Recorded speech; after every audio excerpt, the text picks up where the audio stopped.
Friends reunited in this episode. What's going on, everybody? It's Leo Rydell here from Geekly Goods, and I am here today to review the Mandalorian episode 4, The Siege. But before we dive in, hit that subscribe button and ding that bell if you enjoy content on the latest in geek, guys. And let's talk about this episode.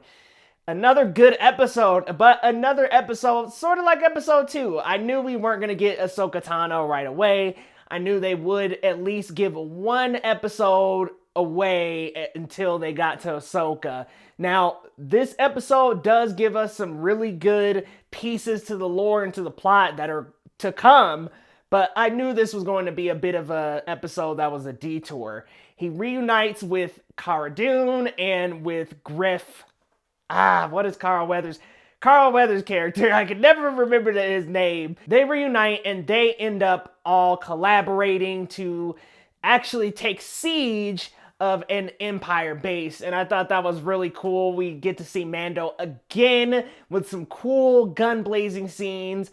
That was one thing that I loved from episode 3 that carried over right into episode 4. We got these great gun battle exchanges between Cara Dune, Carl Weathers, and of course Mando and the Stormtroopers. I really just love when these action sequences are in the show and they're high velocity, and you've got this great chase in this episode when Carl Weathers and Cara Dune are trying to get away from the exploding base, and there is the Empire right on their tail. Now, I really like that Carl Weathers actually took the blue guy from the very first episode of The Mandalorian and has him working for them now, because we know that he owes them a debt. So it's cool to have him there. Nice little callback to the very first episode of The Mandalorian. I like that we get these callbacks because, of course, this is his original crew. So a great episode. Great to see the friends reunite. But the biggest piece of this episode might be Moff Gideon at the very end.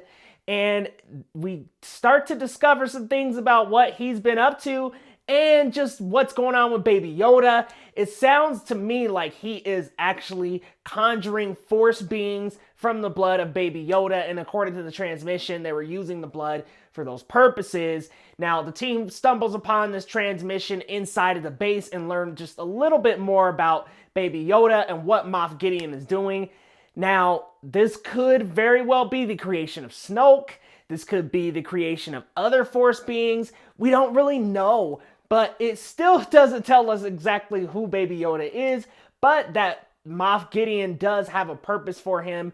And it seems to me like this is the beginning of the New Order. Now, I don't know if Moff Gideon himself will be the finder of the New Order, but I can see where this is going, and it sounds to me like this is transitioning from the Empire to the New Order, and then that will give us some context as to how it got there in episode 7. So not episode 7, excuse me, in episode 8. Sorry, wow, it's late, guys, but I did really like this episode. Some may feel like it's a little fillery, but I did love the action in this episode. The problem to me with episode 2 was that the action didn't really happen towards the end, and there was the ants and things like that. Oh, and there is a Republic soldier that we saw earlier in the season in episode 2. We saw him, and we saw we see him and Cara Dune have this have an exchange a little bit about Alderaan, and so we see that Cara Dune has lost everything, and it makes me wonder, is she somehow connected with the things that happen in the movies? I'm not sure, but you guys let me know down in the comments the things I forgot, the things I got right, and things that, what do you think about the next week? What do you think about, do you think we'll see Ahsoka Tano? I definitely think so, because Dave Filoni is directing the next episode. However, now Moff Gideon has a tracker on Mando, so he is on Mando's tail. Will we see maybe Mando meet Ahsoka Tano, and then we'll see Moff Gideon stop some of that? I'm so curious for next episode and what we're going to get there, because the consequences of this episode are going to directly lead into that. But you all let me know your thoughts, and if you enjoyed this review, and if you enjoy reviews and videos on the latest in geek, go ahead and hit that subscribe button for me now, and we will see you next time on Geekly Goods.